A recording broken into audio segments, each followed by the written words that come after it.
हामी कागेश्वरी मन्दिर जाँदैछौँ है त।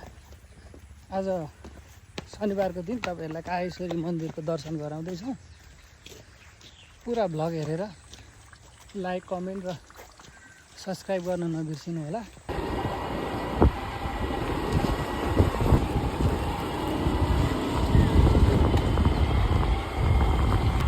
गाइजहरू हामी चाहिँ घरबाट निक्लेर अलिक पर आइसकेका छौँ।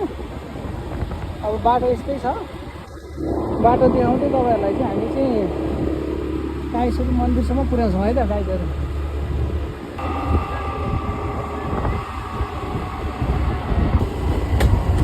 हामी गागल फेदीको उकालोमा आइसकेका छौँ गाइजहरू। यो उकालो एकदम दुईजनालाई तान्नु पनि धाउधाउ पर्ने खालको उकालो छ। हेर्दै जाउँ है त गाइजहरू। एकदम शान्त वातावरणमा कागेश्वरी मन्दिरको दर्शन गराउँछौँ हामी आज तपाईँहरूलाई। तपाईँहरू हेर्दै जानुहोस्, हामी अगाडि बढ्दै जान्छौँ है त गाइजहरू। ल गाइजहरू, अब हामी उकालो बाटो सकिएर अब हामी तेर्सोमा आइसकेका छौँ। गागल फेदीको उकालो सकिसकेको छ। अब हामी यो बाटोबाट चाहिँ अलिक पर गएपछि फेरि अलिकति थोरै उकालो लाग्छौँ, अनि फेरि तेर्सो लाग्छौँ है त गाइजहरू। ल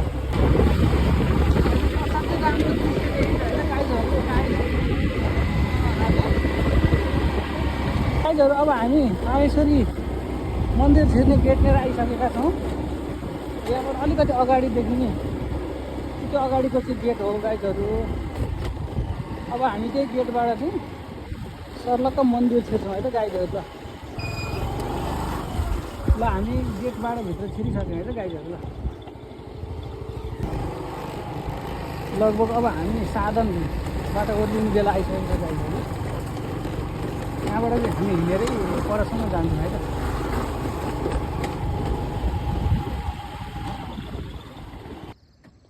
ल हेर्नु है त कति मनमोहक देखिरहेछ यहाँबाट। काठमाडौँको दृश्य असाध्यै मनमोहक देखिरहेछ।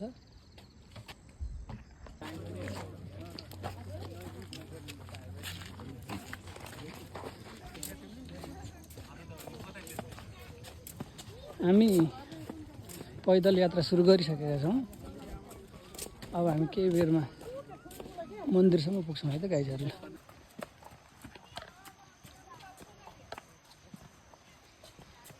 है त अब हामी कागेश्वरी मन्दिर नजिकै पुग्दैछौँ।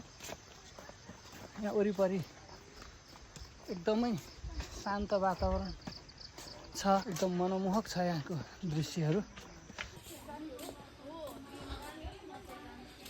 यहाँ भक्तजनहरूलाई टोयलेटको पनि व्यवस्था छ है साथीहरू। ल अब हामी लगभग कागेश्वरी मन्दिर परिसर आइसकेका छौँ साथीहरू।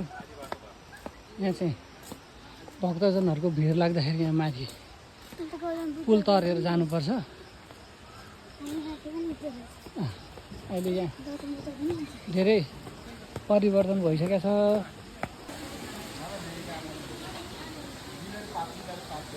ल मन्दिरमा हामी प्रवेश गरिसकेका छौँ। सुरुमा यहाँ धारो छ, यहाँबाट चाहिँ नुहाइ धुवाइ गरेर हामी भित्र छिर्न सक्छौँ है त साथीहरू।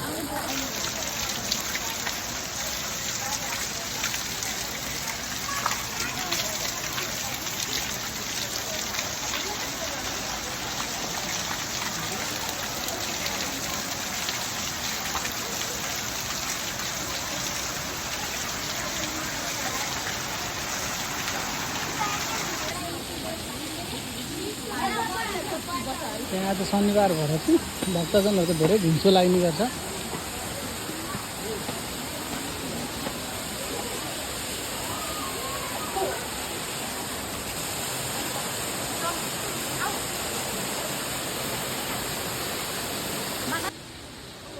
यहाँदेखि चाहिँ हामी सुरु गरौँ है त। अझ यहाँ धेरै भिडभाड छ नि त, हिजो अस्तितिर यस्तो भिडभाड हुँदैन थियो। यहाँ लाइन 1 घन्टा जति भइसक्यो, अझै लाग्ने अर्को घन्टा लाग्छ होइन।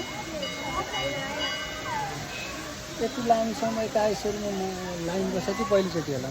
हामी मन्दिरलाई नजिकबाट निहालेर आएको साथीहरू। यो छिर्ने गेटमा यस्तो मन्दिर छ।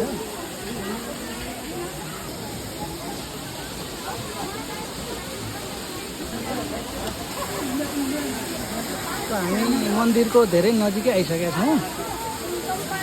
अब यहाँ यस्तो छ है तर हेर्दाखेरि त्यसको दृश्य यस्तो देखिन्छ एकदमै धेरै शान्त। अब मन्दिरको गेटमा आइसक्यौँ है त साथीहरू।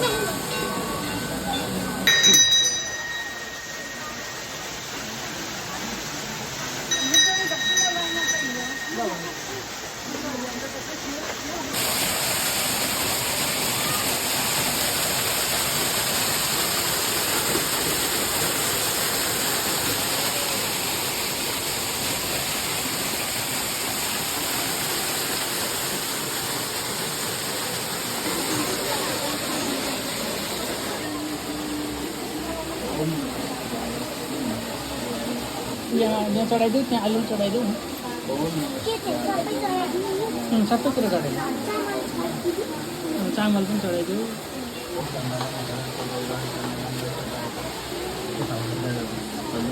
त्यता राखिदेऊ, उयो राखिदेऊ, त्यो चाहिँ टोकाइ राखिदेऊ।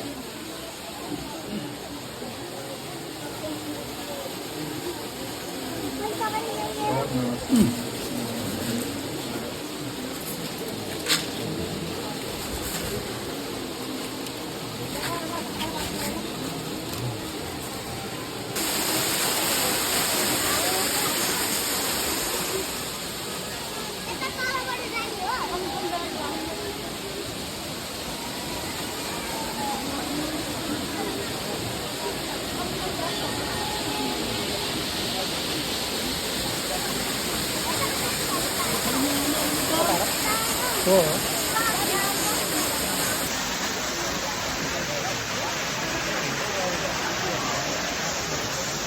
यहाँको अनुपम दृश्य शान्त वातावरणले जो कोहीलाई पनि मोहित पार्दछ।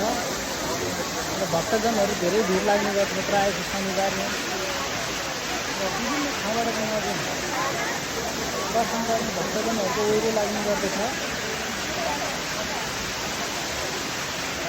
ल शिलाहरू छन्।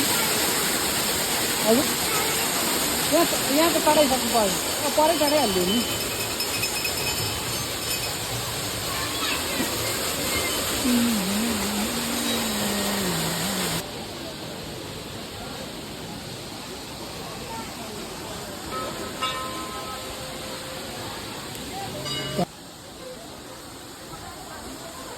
अब हामी मन्दिर दर्शन गरेर हामी ओर्लिँदैछौँ है त सिँढी।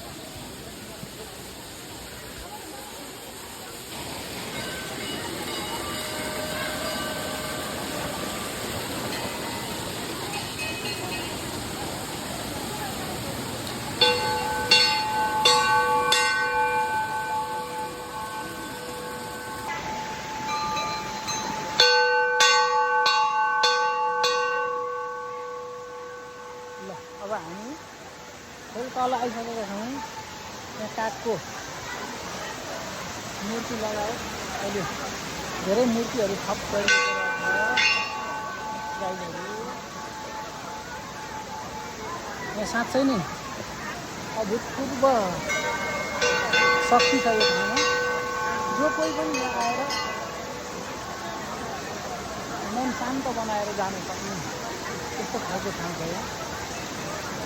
मन्दिर पनि हेर्नु न कति दिन चाहिँ माथि अप्ठ्यारो ठाउँमा बस्नुभएको छ भगवान्हरू। प्रायः जहाँ पनि अप्ठ्यारो ठाउँमा बस्नुहुन्छ र यहाँ पनि त्यही अनुसारले चाहिँ हामीले चाहिँ अप्ठ्यारो ठाउँमा देख्छौँ। ल हेर्नु त माथि चाहिँ भएको चाहिँ मन्दिर चाहिँ र यहाँ तल चाहिँ यस्तो ठाउँ छ। यहाँ धेरै अहिले विकास पनि भइसकेको छ।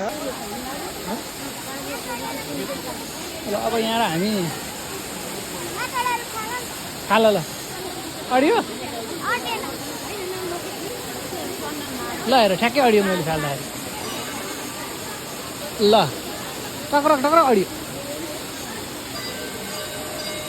ल है त ट्याक्कै ल है त यो एउटा चाहिँ अडिएन ल ल अब तिमी खा ल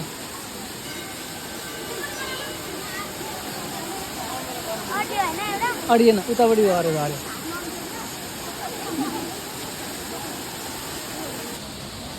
ल गाइजहरू अब हामी फर्क्यौँ है त गाइजहरू। ल आजको हाम्रो कायेश्वरीको यात्रा पुरा भइसकेको छ। अरू पनि यस्तै भिडियो हेर्न चाहनुहुन्छ भने मेरो च्यानललाई लाइक सब्सक्राइब र कमेन्ट गर्न नबिर्सिनु होला। आजलाई यति नै, अर्को भिडियोमा फेरि भेटौँला। By by guys.